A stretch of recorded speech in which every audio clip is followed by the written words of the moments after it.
안녕하세요. 호주경제TV의 리치입니다. 오늘은요, 2021년 6월 1일이고요. 전에 부동산 보고서 1부를 해드렸고요. 이번에는 이제 2부인데, 1부 내용을 간략하게만 좀 말씀을 드리면, 제가 어떤 내용을 해드렸냐면, 첫 번째로는, 전체적인 호주 경제 상황하고 부동산 소식을 전해드렸고, 그 다음에 부동산 심리지수하고, 그리고 거래량, 경매 낙찰률, 그 다음에 외곽 지역하고 도심 지역하고의 구매력 차이, 그리고 백신 접종이 어떻게 진행될 건지를 말씀을 드렸습니다. 예, 그러면 바로 이어가도록 하겠습니다. 1부를 못 보신 분들은 1부를 먼저 시청을 하시고 그 다음에 2부를 시청하시면 되실 것 같아요. 이제 코로나가 터지고 나서 멜번이라든지 시드니 이제 대도시에 있는 분들이 근데 옮겨갔던 인구들이 계산을 해보니까 작년에 한 30만 명이 외곽 지역으로 다 옮겨갔다고 해요. 특히 이제 시드니 같은 경우는 그러니까 들어온 인구보다 나간 인구가 한 3만 2천 명 정도 많다는 얘기고, 그 다음에 멜번 이제 도시 지역 같은 경우는 한 2만 6천 명 정도가 빠져나갔다고 해요. 그리고 이제 서주 같은 경우는 오히려 외곽 지역에 있는 분들이 한 2천 명 정도 빠져나갔다고 하네요. 그러니까 뭐 전체적으로 봤을 때 도시 지역하고 외곽 지역을 비교를 해보니까 외곽 지역이 훨씬 더 인구가 늘어났다라는 거를 대충 알 수가 있습니다. 예, 가장 뭐 핫하다고 요즘에 퀸즐랜드하고 브리즈번 핫하다는 얘기가 있잖아요. 그러니까 인구 성장이 거의 뭐 3.3%, 3.8% 정도를 인구가 성장을 하고 있다라는 거고, 그 다음에 이주민이 퀸즐랜드로 들어온 게 거의 한 10만 명 정도가 들어온 거고, 그 다음에 브리스번으로 한 8만 4천 명 정도가 유입이 됐다라는 걸 알 수가 있어요. 그러니까 도시 지역이나 외곽 지역이라 할 거 없이 퀸즐랜드는 늘었다고 하네요. 다음은 이제 인구 성장이 얼마나 될 건지를 이제 보여드릴 수가 있을 것 같아요. 이게 코로나가 이제 터지고 나서 인구 유입이 거의 지금 안 되고 있죠. 그리고 인구 성장도 안 되고 있는데, 요게 이제 예상하기로는, 예산안에서 이제 예상하기로는 한 요 정도 2025년 정도에 코로나 이전 수준을 회복할 거다라고 예상을 하고 있습니다. 이게 잘 생각해야 될 게, 요게 지금 이 구간이 딜레이 되고 있다라는 걸 좀 잘 생각해야 될 것 같아요. 그러니까 국경 봉쇄가 지금 호주 정부에서는 2022년 뭐 중반 정도에서 뭐 하반기 정도를 예상하고 있는데, 오늘 무역 장관이 나와서 또 얘기를 했어요. 그러니까 이게 로드맵이 아직 정해진 게 없다. 확실하지 않다라고 얘기를 했어요. 근데 아까 전에 백신 상황이라든지 이런 걸 보여드렸지 않습니까? 그러니까 내년 중반까지도 호주는 백신 접종이 한 80% 정도밖에는 안 돼요. 그러니까 내년 중후반 정도 돼야지 백신 접종을 다 맞고, 그 다음에 이제 다른 나라들하고 협의를 해가지고 국경을 이제 한 나라 한 나라씩 백신을 맞은 사람들끼리 왕래를 할 수 있게끔 해줄 수 있는 거 아닌가라는 생각을 좀 가져봐요. 그런데 이제 올해 뭐 연방정부에서는 얘기하기로 유학생들을 올해 연말에 뭐 받을 예정이다 하는데, 그것도 아직 크게 뭐 정해진 게 없어갖고, 만약 연말에 받는다 그러면은 지금부터 벌써 얘기를 해야 되겠죠. 벌써 이제 6월 달이 시작인데, 시간이 얼마 안 남았는데, 뭐 지금 뭐 아시아라든지 이런 데에서 또 변이 바이러스 때문에 지금 난리죠. 그러니까 계속 조금 지연될 거라고 좀 생각을 해두는 게 나을 것 같아요. 마찬가지로 이제 순이민이 이만큼 이렇게 줄어가고 있다. 특히 이제 단기 비자인 분들이 거의 이제 마이너스다. 라는 걸 알 수가 있고요. 이제 그나마 이제 호주에 유입되고 있는 인구가 이제 봤더니 이제 장기 비자라든지 아니면은 영주 비자 이런 분들이 이제 요만큼 들어왔다라는 거죠. 요게 뭐 거의 한 10만 명 정도가 되는 것 같아요.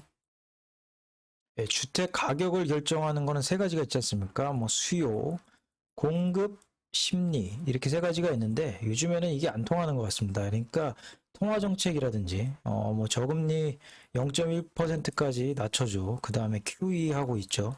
그 다음에 TFF 자금까지 은행들한테 해주면서 저금리로 여러분들한테 고정금리 또 해줘.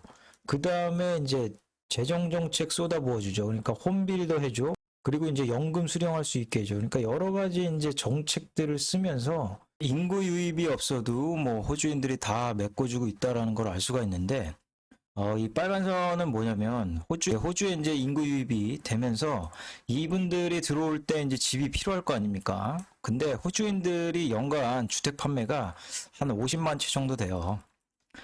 그리고 이 인구 유입이 새로 유입되면서 이분들이 이제 집을 사는데 그게 이제 평균적으로 한 9만 채 정도를 구입을 합니다. 그러니까 뭐 한 20% 정도를 해외에서 이제 오시는 분들이 집을 사는 거죠. 근데 이제 9만 채 정도 사는데 이게 이제 코로나 터지기 이전에는 거의 뭐 한 12만 채에서 한 15만 채 정도 구입을 했다 이렇게 나오는데 이게 이제 국경이 봉쇄되면서 확 줄어들었죠. 그러니까 거의 한 4만 채까지 줄어들었다라는 걸 알 수가 있습니다. 그럼 이 까만색은 뭐냐? 이거는 이제 건설사들이 집을 이제 완공했다라는 거거든요. 그러니까 2021년도에는 건설사들이 대략 한 20만 채에서 21만 채를 완공을 한 거죠. 그런데 이제 인구 유입이 안 되다 보니까 이 정도의 이제 갭이 생긴 거예요. 근데 21년도에는 보니까 갭이 이제 좀 작아요. 한 2만 채 정도를 못 판 거예요. 그러니까 갭이 이제 다른 데하고 비교했을 때 이렇게 갭이 좀 줄어들었는데 이쪽에서는 갭이 이렇게 크고 이쪽에서는 갭이 좀 작죠. 근데 요걸 이제 누가 메꿔줬냐? 생애 첫 주택 구매자들이 메꿔줬다고 보고서는 말하고 있네요. 그러니까 2022년도하고 2023년, 2024년도에 인구 유입이 지연되면 지연될수록 건설사들이 집을 못 파니까 건설사들이 지금 집을 완공할 시기를 이렇게 좀 늦춰가지고 홀딩 시켜놓기 때문에 이렇게 플랫하게 가고 있다라는 걸 보고서는 말하고 있습니다. 뭐 임대 시장은 이제 다들 잘 아실 것 같아요. 그러니까 시드니하고 멜번하고 이제 따로 좀 봐야 될 것 같고요. 그 다음에 퍼스하고 이제 브리즈번하고 따로 봤는데, 멜번하고 이제 시드니 같은 경우는 역대급으로 지금 뭐, 국경이 이제 봉쇄되면서 유학생들이 안 들어오고, 그 다음에 재택근무자들이 외지로 이제 다 빠지면서 임대 공실이 이제 확 늘었습니다. 그러니까 멜번 같은 경우는 지금 한 6.5% 정도 공실이 돼 있고 그 다음에 시드니 같은 경우는 뭐 한 4.2% 정도 공실이 돼 있는 반면에 퍼스라든지 브리스번 같은 경우는 지금 임대 시장에 공실이 뭐 한 거의 1%이 정도 이제 왔다 갔다 하는 걸 볼 수가 있어요. 그러니까 렌트할 집을 찾기가 굉장히 힘들다는 얘기겠죠. 그만큼 이제 렌트비가 많이 올랐겠고요. 네, 다음은 이제 스페셜 토픽입니다. 호주 웨스트팩에서 거시건전성 규제가 언제 들어갈지를 다시 업데이트를 해줬는데요. 기존에는 올 연말에 좀 들어갈 것으로 예상을 했다가 다시 이제 바꿔가지고 내년 한 상반기 정도 들어갈 것 같다 이렇게 예상을 하고 있네요. 그러니까 이 그래프를 이제 보시면 이 빨간색 선은 이제 여러분들이 오프셋 어카운트에 있는 이제 여러분들의 돈하고 이렇게 상세를 해가지고 남은 부채하고 그 다음에 여러분들의 인컴, 그러니까 수익을 나눈 값이라고 보면 될 것 같아요. 그러니까 뭐 주택 부채라고 보시면 될 것 같네요. 그게 이제 기존에 이렇게 쭉 올라왔다가 한 160선에 160%까지 올라왔는데 이게 이제 대출 규제가 이쪽에 시작을 하면서 주택 가격도 꺾였지만 가계 부채도 이제 꺾였다라는 걸 이제 볼 수가 있는데 코로나가 이제 터지고 나서요.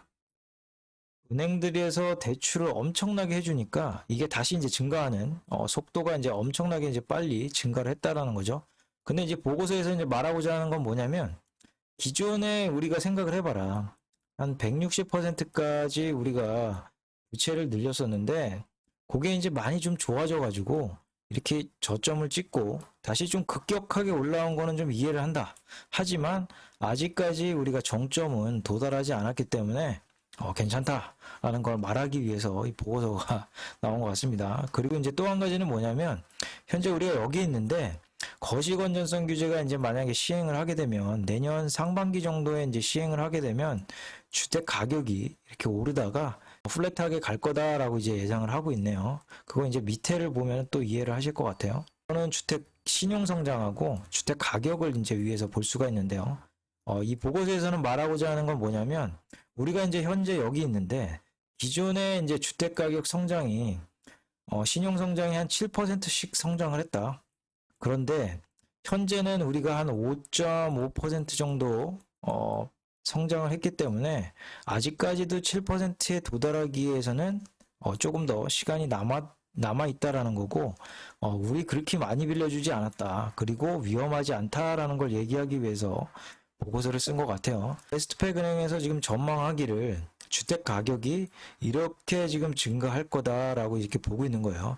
그러니까 올해 뭐 한 2% 정도까지 상승을 하는 거를 보게 될 거고, 이게 아직 끝나지 않았기 때문에 이 정도까지 이제 낮아진다 그러면 전망하기를 올해 한 10%, 15% 정도 성장할 거다라고 이제 보고 있네요. 그 다음에 한 5% 성장을 하고, 그 다음에 2023년에는 더 낮아질 거다라고 예상을 하고 있는 것 같아요. 예, 다음은 이제 위험한 대출인데요. 이거는 이제 전에 영상에서도 좀 많이 보여드려가지고, 이젠 잘 아실 것 같아요. 그러니까 LVR 80에서 이제 90%라고 그러면, 만약에 1밀리언짜리 집이라 그러면 은행 대출이 80만 불에서 90만 불이 된다는 얘기예요. 그러니까 그 LVR 80에서 90%가 지금 이렇게 신규 대출이 한 40% 정도가 지금 80에서 한 90% 정도 LVR을 갖고 있다라는 거죠. 그러니까 상당히 위험한 대출이라고 볼 수 있을 것 같아요. 그런데 호주 중앙은행이라든지 규제당국에서 보는 거는 이 기준점이 너무 낮기 때문에 다른 중앙은행하고 비교했을 때 너무 이 위험한 대출을 낮게 잡았다라는 걸 제가 몇 번 이제 강조를 드렸어요. 그게 이제 90% 이상 되는 게 한 신규 대출에서 한 12% 정도를 차지하고 있다라는 걸 알 수가 있고, 기존에는 이런 규제가 없을 때는 어떤 게 있었냐면 로 도큐멘트라고 그래가지고 뭐 서류라든지 이런 게 좀 미미하고 그 다음에 아예 없거나 그런 게 전체 이제 신규 대출에서 이제 보니까 되게 많이 나눠졌다. 이제 이거는 우리가 안 받기 때문에 없다 거의. 그 다음에 뭐 이런 좀 제외된 거는 이제 뭐 한 2에서 한 3% 정도밖에 안 되기 때문에 그렇게 크게 위험하지 않다라는 걸 말하기 위해서 이렇게 그래프를 같이 붙여놓은 것 같아요. 그런데 제가 봤을 때 이런 80에서 90%는 굉장히 높다. 예, 다음은 이제 여러분들이 가장 궁금해하는 주택 가격이 어떻게 될 것 같습니까?에 대한 답변이 될 것 같아요. 웨스트팩에서는 지금 어떻게 보고 있는지, 전에 있는 2월 달의 보고서하고 5월 달에 지금 나온 보고서를 조금 비교해 볼까 합니다. 예, 왼쪽에 있는 거는 5월 달 보고서고요. 그 다음에 오른쪽에 있는 건 2월 달 보고서인데 제가 영상을 캡처를 해가지고 가지고 왔습니다. 예, 아무튼 뭐 전국적으로는요. 2021년도에는, 그러니까 올해는 한 15% 정도 상승할 것으로 봤어요. 그리고 2022년도에는 한 5% 정도 상승할 것으로 보고 있는데, 아까 전에 이제 그래프에서 보셨듯이, 이게 이렇게 크게 올라갔다가 다시 이렇게 꺾이는 현상을 좀 보게 될 거다라고 웨스트팩에서는 보고 있어요. 근데 기존에는 어떻게 봤냐면 10%, 10% 이렇게 간다. 이렇게 보고 있었던 거죠. 10%, 10%. 그리고 이제 각 주별로 이제 대도시만 좀 보게 되면 시드니 같은 경우는 16%에서 한 5% 정도, 21% 합산해가지고 21% 되겠죠. 근데 전에서는 10% 10% 해가지고 20% 정도, 그리고 멜번은 12% 5%니까 17%, 한 18% 정도 봤었는데 한 1% 정도 떨어뜨렸는데요. 그 다음에 브리스번은 뭐 한 26%, 요즘에 이 브리즈번이 많이 뜨고 있습니다. 그 다음에 여기서는 10% 10% 20%니까 거의 한 6%가 더 상승할 거다라고 보고 있는 거죠. 그리고 퍼스는 뭐 22%, 여기서는 18%. 퍼스도 만만치 않네요. 그러니까 한 4% 정도가 더 상승할 거다라고 이제 보고 있는 거고, 애들레이드 10%, 8%, 예, 변화 없고요. 그리고 호밭이 8%, 5%, 8%, 6% 해서 한 1% 정도 더 상승할 것으로 보고 있다라는 거겠죠. 그러니까 전체적으로는 뭐 한 15%에서 한 5%고, 그러니까 이거는 뭐 한 20%니까 전체적으로는 변화가 없다. 멜번에서만 조금 차이가 난다라고 이제 볼 수 있을 것 같아요. 락다운이 또 길어진 것도 서러운데 또 집값까지 좀 떨어질 것 같아 갖고 빅토리아 주민분들 힘내세요. 예, 아무튼 이렇게 비교를 좀 해봤고요. 그 다음에 2023년도에는 어떻게 될 거냐, 이게 또 중요하죠. 그러니까 시드니는 마이너스 1%를 기록할 것 같고, 멜번 마이너스 1%, 브리즈번 여전히 높게 4%, 4%, 퍼스 4%, 애들레이드 3%, 호바트 3% 합산해가지고 호주 전체적으로는 0%, 그러니까 물가를 계산한다 그러면 마이너스 성장을 할 것 같다라고 보고 있는 거네요.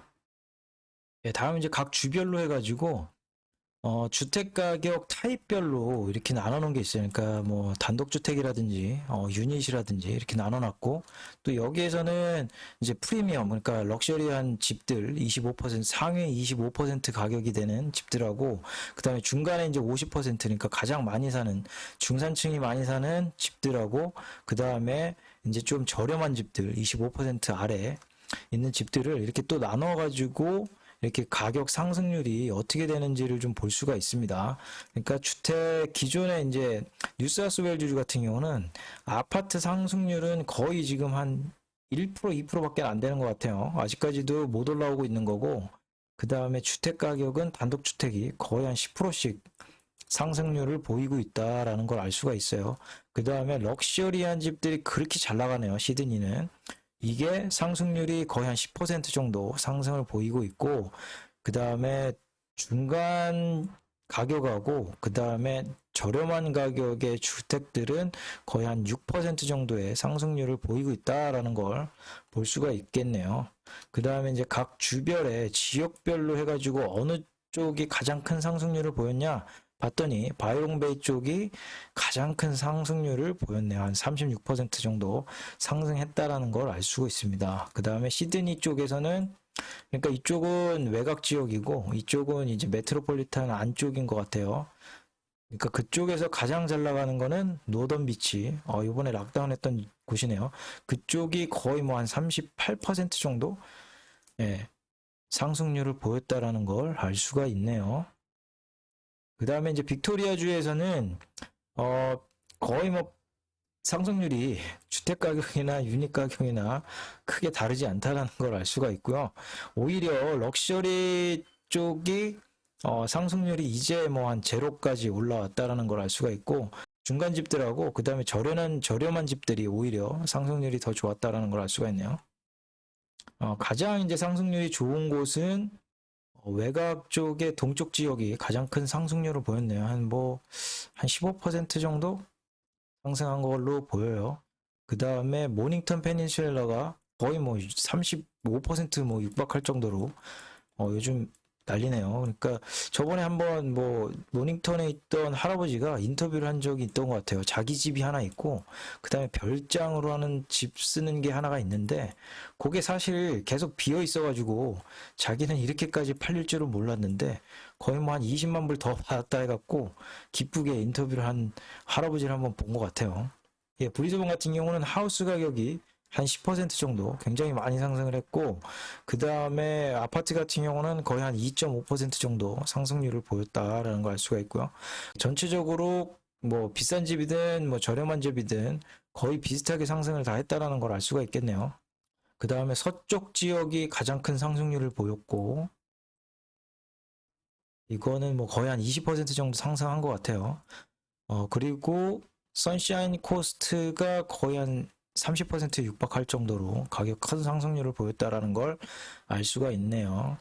서호주에서는 뭐 크게 뭐 다르지 않네요. 주택 가격하고 유닛 가격하고 큰 차이는 없는 것 같습니다. 주택 가격은 거의 한 7% 정도 상승했고 유닛 가격은 한 5% 정도 상승한 걸로 보이고요.